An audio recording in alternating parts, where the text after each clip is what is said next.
Welcome to the Soulful CXO. I'm your host, Dr. Rebecca Wynn. We are pleased to have back with us today Rick Howard. Rick is the N2K Chief Security Officer and the Chief Analyst and Senior Fellow at the CyberWire, a cybersecurity broadcasting network. His prior jobs include Chief Security Officer for Palo Alto Networks, Chief Information Security Officer for TASC, GM for iDefense, a commercial cyber threat intelligence service at VeriSign, Global Security Operations Center Director for Counterpane, one of the original MSSPs, and commander for the U.S. Army's Computer Emergency Response Team, where he coordinated network defense, network intelligence, and network attack operations for the Army's global network. He's one of the founding organizers who helped create the Cyber Threat Alliance, which is an ISIC for security vendors. And he also created and still participates in the Cybersecurity Canon Project, a rock and roll Hall of Fame for cybersecurity books. He also taught computer science at the Academy from 1993 to 1999. Additionally, he has published many academic papers on technology, security, and risk, has contributed also to two books as executive editor, Cyber Fraud Tactics, Techniques, and Procedures, and Cybersecurity Essentials.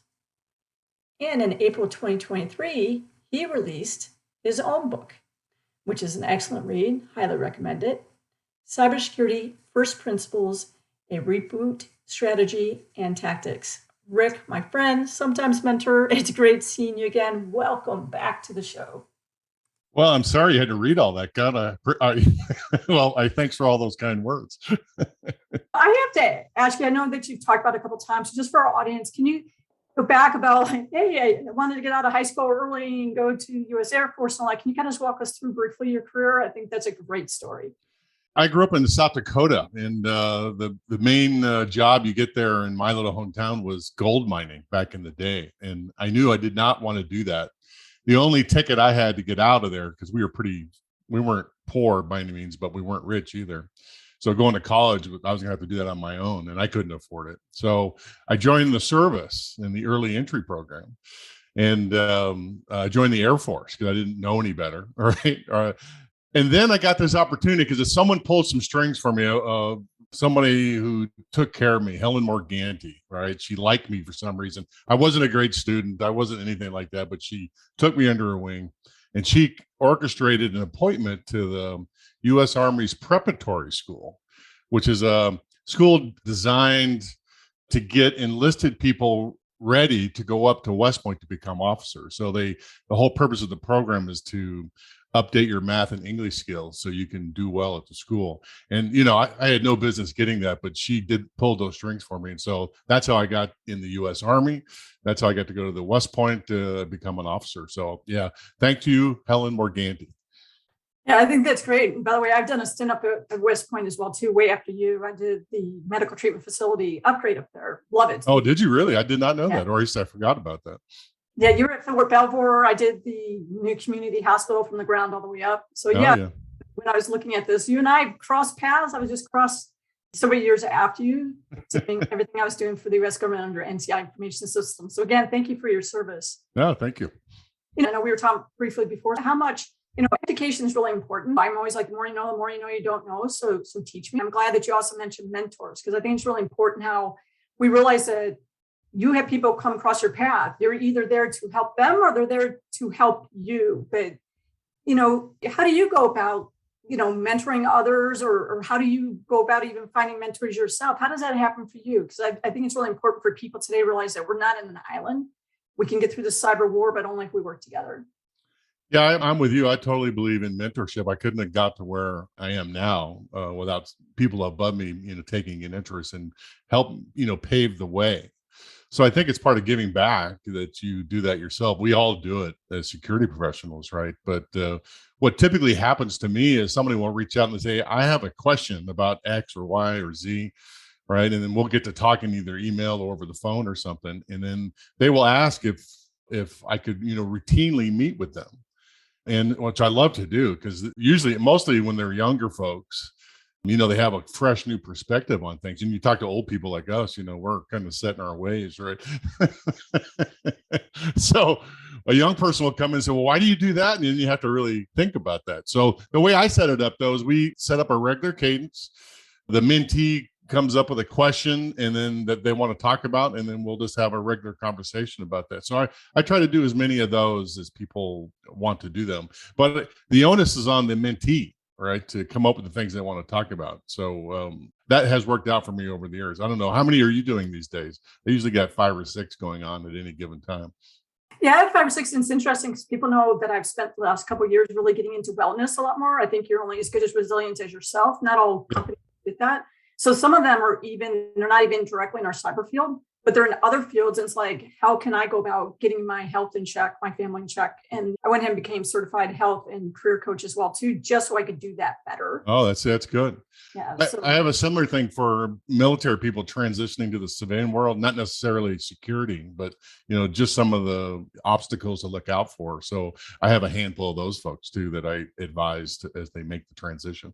Yeah, I encourage people out there. I keep it daily wins. And what I mean by that is I try to list at least 3 wins a day. And I tell people that might be getting up, making your bed, and moving forward. And if that's what it is, that's a win. But I also say, did I pay back in some fashion today?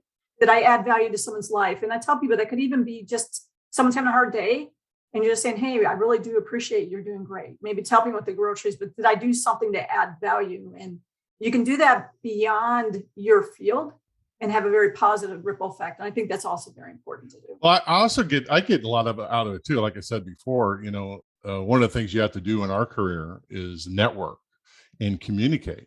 All right. And so especially when you're talking to newbies who are asking, general questions, they'll challenge you on things and go, oh, maybe I don't really know what I think I know about that. So it absolutely helps me get my thoughts together. And how do I explain that?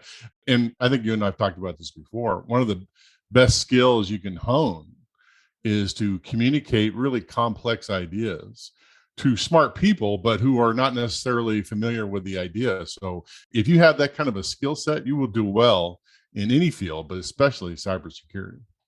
Yeah, I talked on another show of mine. I said one of the things that I did just to get more used to speaking and speaking a little bit more concretely, it might seem like I don't always do that, is I did Toastmasters. What did you do? I also took public speaking and critical thinking in college. What did you do to try and help yourself in that area?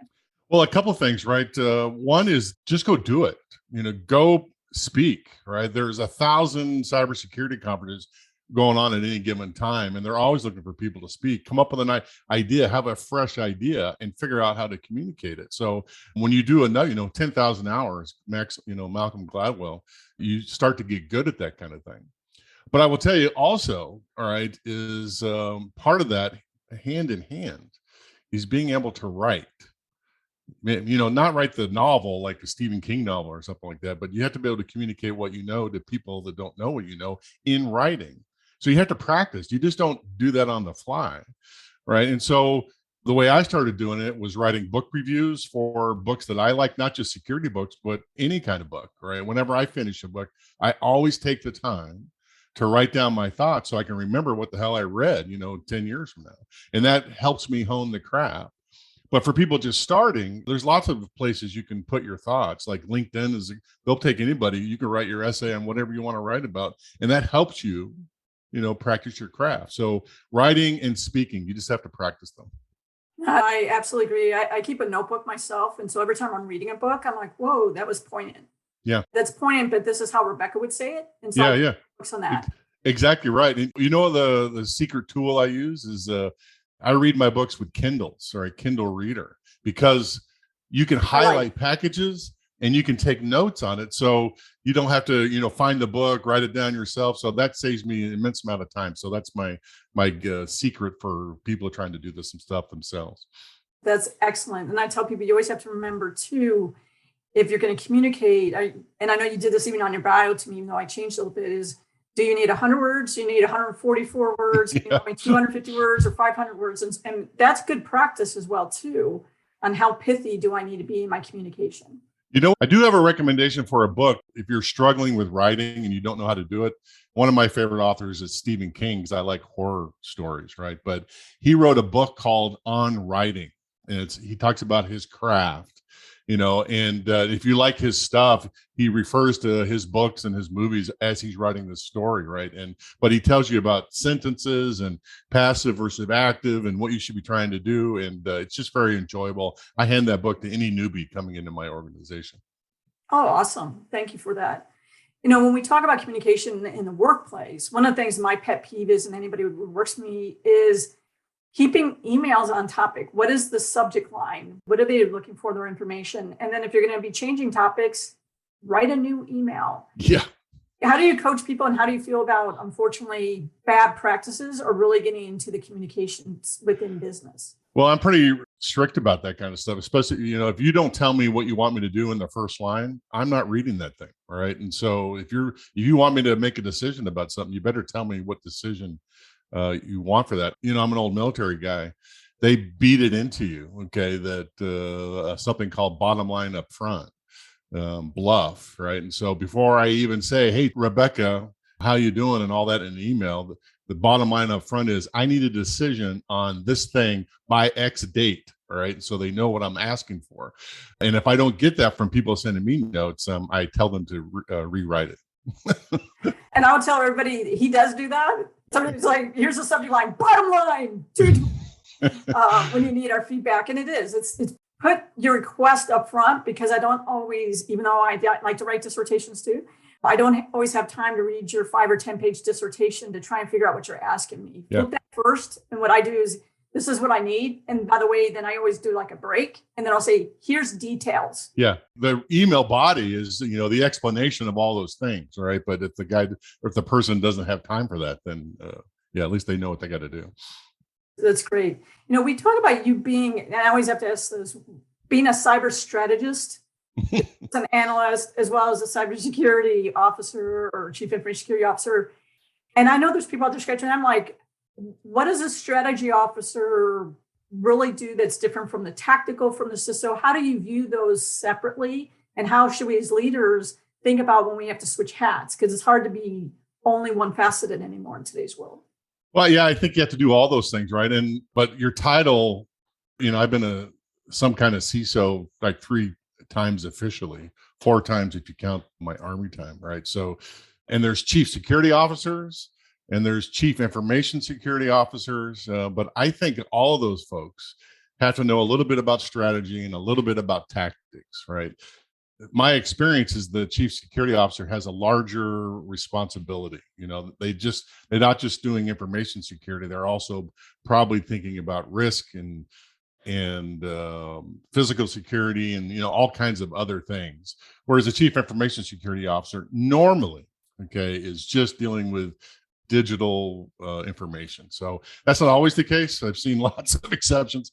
There is no one way to do things out there. So, but can we talk about strategy? All right. Because strategy, I feel like our whole industry has not done this well, right? We continue to keep, I don't know, what's the word I want to use? Making incremental improvements to things that we've been doing for 30 years, but we have failed to stop and consider if we're going in the right direction in the first place, right? And that's kind of where strategy is, right? The biggest strategy that came out of the 90s was defense in depth. And most people use some version of that when they describe it to their, leaders or to their peers. But I can make a pretty strong argument that defense in depth doesn't work, right? And so maybe we should have some other strategies, right? And perhaps we should talk about those. I agree. When people talk about defense in depth, I'm like, I want to make it an onion. If you're going to get to my golden nuggets, you cry very, very hard because it took all that time and energy. But you're right. In today's world, for our profession, people call me a CISO, but I'm like, but you really do almost everything underneath the sun. So I say, well, how about you call me, I don't know, that woman or something, because you are doing everything. You are doing everything underneath the sun. And let's face it, if there's an incident, to sit there and go, I hope and pray it's going to be okay, you're in it as well too. Yeah, you can call me the Grand Poobah for all I care. All right. Just don't call me late for dinner. That's the only thing I want. All right. So Exactly. Most definitely. So you've been in a lot of tough situations, and I'm sure you've been in some situations where the words are coming in your mouth. They just want to hear it. I mean, I've had that quite a bit, unfortunately, the last couple of years. And then after I leave, they're like going, oh, crap, we should have listened to you 3 years ago, 4 years ago. mm-hmm. What words of wisdom do you have, or do you have even an example of that was an epic failure, but this is how I learned from it? Well, I can tell you an old IT story and talk about, you want to mention leadership skills, right? This is back when I was a young captain, and I was teaching at the military academy, but I was also in charge of the network and IT stuff in the electrical engineering and computer science department. So I was in charge of all that networking stuff. And we're going to upgrade to new things. And I came up with a big plan, and I went to my boss and said, boss, this is what I want to do. And he gave me that, the horn growing out of my head kind of a look, right? And he had some questions, and he said, are you sure you want to do this? And I said, absolutely, this is the right plan. To his credit, okay, he let me do it. And it completely failed. It burned it. I mean, it was just a disaster, right? And when I went to him and told him, hey, boss, I failed here, he did not, to his credit, do the I told you so kind of thing. He just said, okay, what did you learn? And how do we fix it from here? Talk about a leadership example, right? To say, we're going to make mistakes. This is a very complex field in whatever you're doing. Okay. It doesn't have to be security only, but you don't have to be perfect everywhere. And leadership helps their underlings provide direction, give them resources, and support them as they move out, try to execute some of these plans. And boy, I learned that early with that boss, and I really appreciated it. I always think those are great mentors to have in your life. Mm-hmm.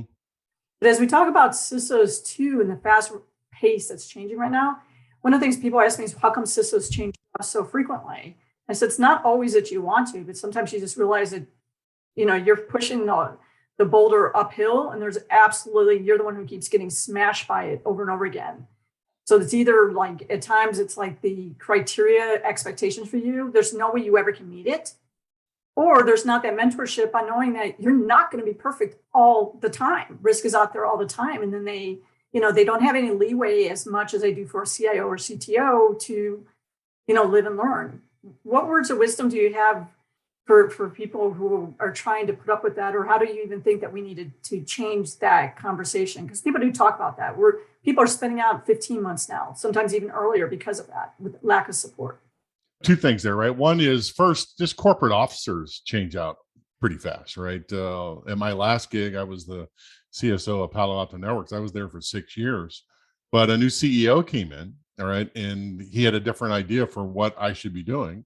It was totally amicable for me leaving, but he brought his crew in, and that's corporate life. Okay, that's just what happens, right? So I have no ill feelings toward those guys at all. It's just the way it goes. But more specifically for cybersecurity, I think we've done ourselves a huge disservice on how we've described security to our leaders. And so they're confused. They don't understand what's going on. We made, when you and I were starting, our community made the point that cybersecurity was somehow different, that, information security risk was somehow different from all the other risks that the company leadership has to deal with. And it's just not so. Okay, it just isn't. All right. But we didn't learn how to communicate with senior officers about risk and how it would affect what they're trying to do in their overall goals. So for us, the way I've approached it is try to capture the security posture of the organization in terms of risk that senior leaders can understand. And by the way, our community is really bad at this. We totally suck at it, and we could really use an upgrade for sure. Yeah, I tell people I use the COSO framework quite a bit, just trying to think about humanistic, financial, as well as technology and different impact. But I'll tell you, I've been in a lot of organizations that look at me cross-eyed when I do that as well too. You're right. They're not used to us having that conversation. Yeah. Find out that some of the other groups, maybe they really glossed over because now they realize that there's another person who's actually trying to get into that conversation. Mm-hmm. I have this notion that we should be talking about material risk. Because not everything cyber related is material to the business. If some hacker group comes in and steals the menu for the local cafeteria, who cares? All right, it's embarrassing a little bit, but didn't really impact the company. That's not something we should be spending a lot of resources on. However, if some hacker comes in and changes or steals the source code repository for our secret sauce product, that's material. All right. And so if we could talk to business leaders about what is and isn't material and convey it in a way they can understand, that is a more pleasant conversation. All right. It's also, by the way, it's not an on or off kind of thing. Okay. If you in the old way, if you get breached, I failed. All right. But in the new way, you tell the leadership that, there's a 30% chance, all right, that your source code library is going to get impacted. Are you okay with that? Is that inside your risk tolerance? And if it is, hey, that's good. You don't even have to go to the next board meeting. All right. But if they don't like that high number, then you can come back to them and say, oh, you can reduce that number by new people, new process, new technology. Right. There's lots of ways we can reduce it, but the culture has to be able to accept it.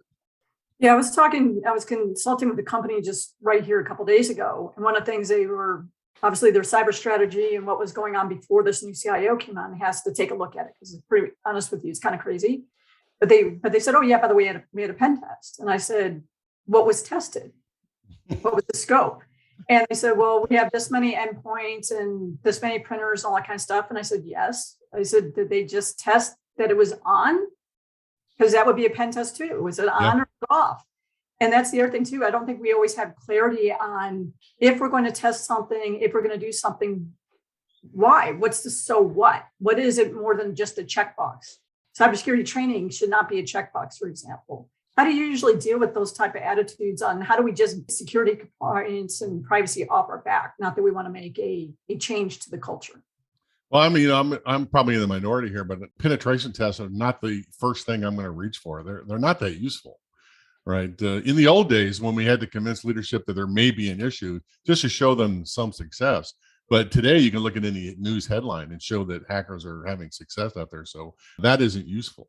There's like 20 other things I would rather spend time on to get those right than to do a penetration test up front. I just don't need it. Now, when you get all those 20 things done, craft a penetration test to see if they can, those guys can penetrate what you built for them. Okay, that might be useful, right? But man, there's a lot of work between A and B there. Same thing for me, and I'm also a naysayer on this, is security awareness training. Good Lord, all right. That's blaming the victim. If your security program is based on grandma, okay, not clicking the link, you're going to lose that one, right? We should do all kinds of things before grandma has to decide. I not want grandma, right, looking at, URL headers and email messages, trying to decide if she should click on them or not. Now, that's over exaggerating. I agree that there's some just awareness training just to be aware of stuff, but that should not be your frontline thing, in my opinion. What do you think about that? Yeah, I don't like it either. I tell people I don't like to send people to training hell. And if I'm going to go ahead and explain something, let's make it interesting. Hey guys, you hear about this? Come listen to me and let me tell you what's going on and how they're getting caught, right? Yeah. To make it a little bit more interesting. But I tell people it's really points of reminder, and how can you make that as creative and light as possible? Can you do it through a funny screensaver? Can you go ahead and have a great talk on something that's hitting the news right now that people are wondering about? And then you can go ahead and remind them of a great point. But you're right, it's the human. And so humans are going to be humans, and other humans are going to be creative to get the humans. So, how can you trap that click that it doesn't go anywhere else? How can you sandbox it? How can you do things along those lines? You don't want to be sloppy, but you don't want to punish them for being human, in my point of view. I agree. I mean, we've been doing this stuff since the early 90s, right? We can't protect those people from those kinds of things. That just shows you where we are as a profession here, right? I agree they should know not to click on links they don't want to know, but that's about as far as I'm willing to go with that. As a security program, the one that I build, I want to protect my users from all of that stuff. And I tell you, the same thing goes when they say, did you have your annual business continuity test? Did you have your annual incident response test, disaster recovery test? I'm like, well, we have an incident response and disaster recovery all the time. It's not a plan. And then I'm like, what's business continuity? Are you doing a tabletop just to do a checkbox? Are we doing it actually to walk through so then we can come up through with a playbook or several playbooks? And then we're used to being able to at least not have that panic mode when that event happens. If so, that's a good thing. But if it's just a checkbox, I've never been up on checkbox security, privacy, or compliance. My favorite example of who does this well is the Netflix Chaos Monkey architecture. Have you heard this before? Do you know what those guys do? not in detail. Can you explain to us in detail a little bit more? Yeah. So about 10 years ago, they on purpose wrote code. This is Netflix now, all right, that would destroy pieces of their infrastructure on purpose. All right. That sending the message to their developers that they would have to withstand routine outages, right, all day long. That's a lot of, can I say curse words here?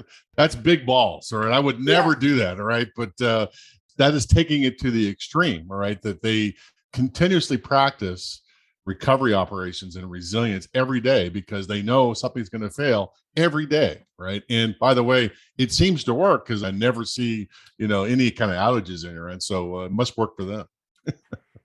That's great. I can't think of any company that I've ever advised that would say, "Sure, go ahead and do that." Yeah, go ahead. Yeah, destroy your operational network just so you can have more resiliency. Yeah, I don't think anybody would do that, but Netflix, love those guys.